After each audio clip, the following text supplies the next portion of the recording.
Okay,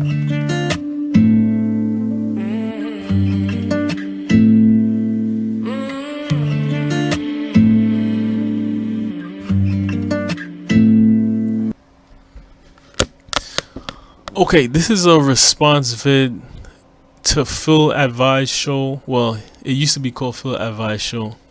It's now known as African Diaspora News Channel. And he had an interview with a sister from the Sudan. Name. Let me see. What is her name? Let me see. Hold on 1 second.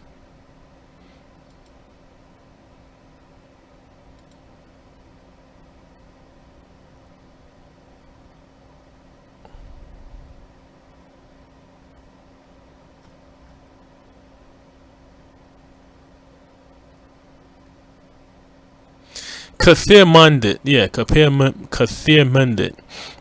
And you made comments about like how black Americans built this country. Yeah, that's true. Black Americans did build the US, but they're not the only ones that built the US. The Africans built the US also, and the Caribbeans built the US. The slaves were kidnapped and brought to America to work as slaves. And then they went on to have babies that went on to be black Americans.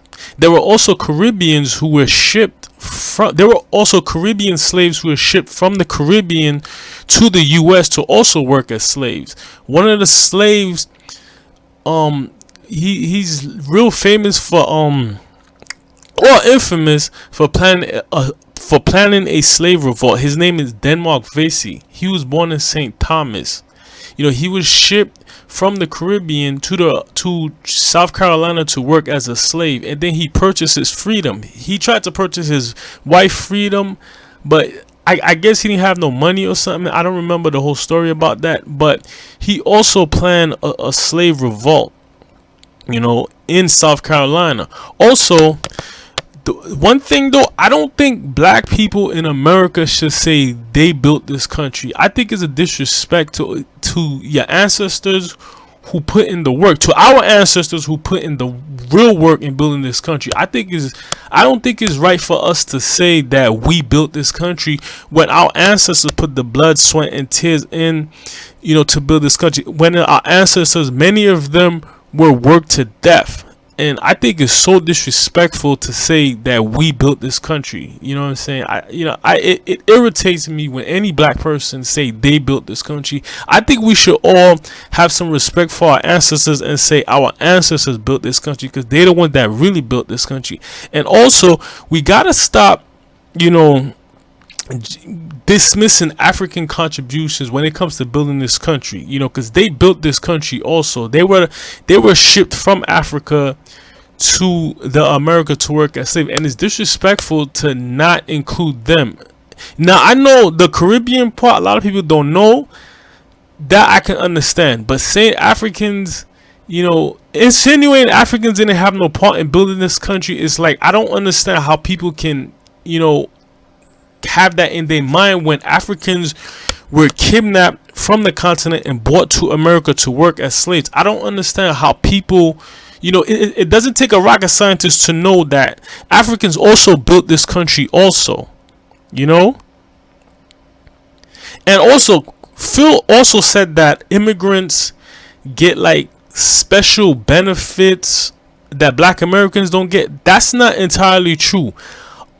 Black immigrants do not get no special set asides from the government, you know. And black immigrants, they're eligible for welfare just like black Americans. So, you know, so what Phil said to her was not entirely true. Yes, certain other immigrants do get loans and stuff like that from the government to start business, but truth is, most immigrants, regardless of color, they start businesses by pulling their resources together to start a business or save their money to start a business. Most immigrants, regardless of color, do not get like some government grants or whatever, you know. So I just wanted to destroy some myths, you know what I'm saying, and, you know, give my opinion on this. You know, I don't, like I said before, I don't think we should say we built this country, because that's, our ancestors, they put in the hard work, they suffered all their lives, building this country for somebody else. And for us to say we built this country is so disrespectful to them. Like, I feel sad, thinking about what they had to went through. But what makes me even more angry is when people say we built this country, when our ancestors, they suffered so much. And for us to say we built this country is so disrespectful. You know what I'm saying? I think we should stop saying that, for real. And that's all I'm gonna say about this. Please rate, comment, and subscribe. Peace.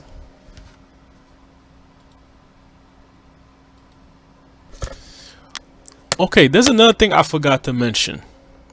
We should also stop saying we fought for our freedoms. Because it was our grandparents who fought. You know what I'm saying? I don't think we should include ourselves, in their struggle, in their fight. I mean, I think that's also disrespectful to them. Also, there were also Caribbeans who were part of the civil rights movement. I mean, we had Marcus Garvey, we had Claude McKay, we had Harry Belafonte, who helped finance Martin Luther King's civil rights organization. We had Sidney Poitier. I mean, we had many other Caribbeans who not only fought in the civil rights movement, but they also fought to stop, to stop the discrimination of immigrants who are non-white, because whites also had laws like the Chinese Act and the Immigration Act, which forbid immigrants, which primarily allowed white immigrants from Western Europe in. Very few immigrants who weren't from Western Europe were allowed in. So what happened was, Caribbeans, Black Americans, and other groups came together to also fight that. So more immigrants from other nations, from other races, will also be allowed in. So I think we need to also give credit to our Caribbean brothers who also fought in the civil rights movement, and who fought against the discrimination of allowing immigrants who are not Western European. Yeah. So yeah, I just had to get that off my chest. Okay, I'm out.